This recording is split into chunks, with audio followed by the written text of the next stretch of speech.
বর্তমান সময়ে চতুর্দিকে বেহায়াপনা, অশ্লীলতা দিন দিন বৃদ্ধি পাচ্ছে।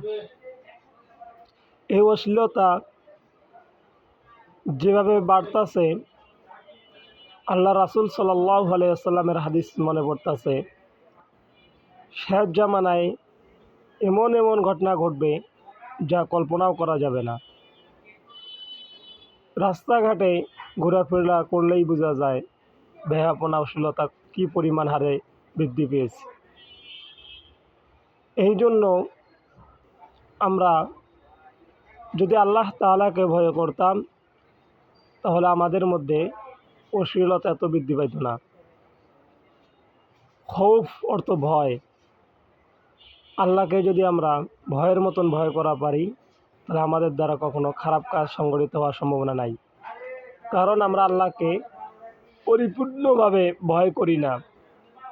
যে ব্যক্তি পরিপূর্ণভাবে আল্লাহকে ভয় করবে, ওই ব্যক্তির দ্বারা কোনো গুনাহের কাজ হবে না।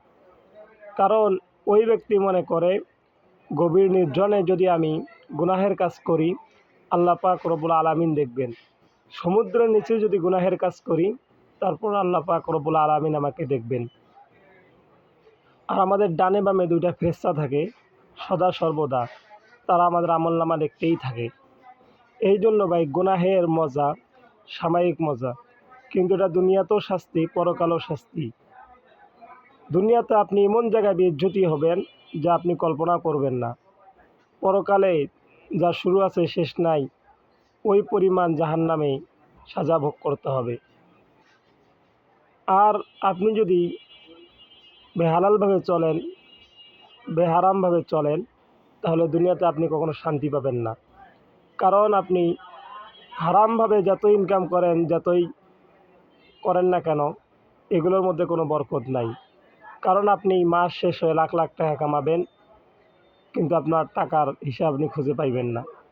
এই জন্য ভাই, আল্লাহ পাক রব্বুল আলামিনকে ভয় করে যেভাবে চললে আল্লাহ খুশি, রাসূল খুশি, ওইভাবে চললে আপনার দুনিয়াতেও আপনি সফলতার সাকসেসফুল হবেন, পরকালে সাকসেসফুল হবেন।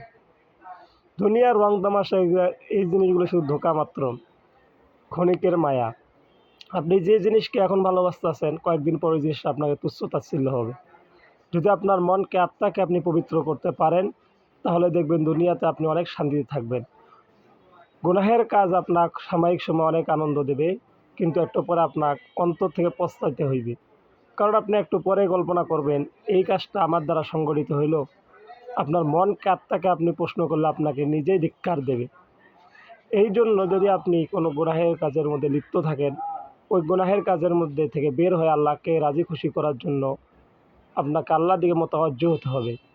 আল্লাহ পাক রব্বুল আলামিন কোরআন মাজিদে বলেন, লা তাকনাতু মির রাহমাতিল্লাহ। বান্দা যতই গুনাহ করুক না কেন, বান্দা আমার রহমত থেকে নৈরাশ হয়ও না। কারণ আল্লাহ পাক রব্বুল আলামিন কখনো বান্দাকে নৈরাশ করে না। আপনি যত বড়ই গুনাহ করেন না কেন, আল্লাহ পাক রব্বুল আলামিন আপনাকে ক্ষমা করবে।